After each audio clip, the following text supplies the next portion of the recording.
daw siyang managot sa mga akusasyon ng pag-ustay sa pera ng taong bayan. Sinisika pa ng GMA Integrated News na kunin ang panig ni Senator Hontiveros. Nasa tanggapan ni House Speaker Bojo Diaz ang verified impeachment complaints laban sa bise. Ang ilan ng susunod na hakbang ay ang maisama ito sa order of business sa plenaryo ng Kamara.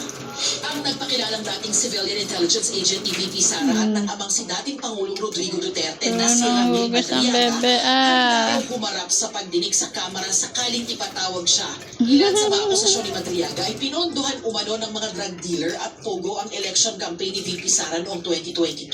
Siya rin daw ang bagman o taga-deliver ng bise ng malalaking halaga ng pera. Pero paglilinaw ni Madriaga, walang lumapit o nag-abiso sa kanya na isinama ang kanyang affidavit sa reklamong inendorso ng Akbayan Group. Nung may file tong impeachment na to, hindi ko nga namin alam na gagamitin. Sa news report ko lang nalaman na ginamit pala nila as one of the grounds. After filing, wala akong lumalapit na i-ready na or what. Nauna ng pinabulaanan ni VP Sara ang mga aligasyon ni Madriaga. Para sa GMA Integrated News, Darlene Cray, nakatutok 24 oras.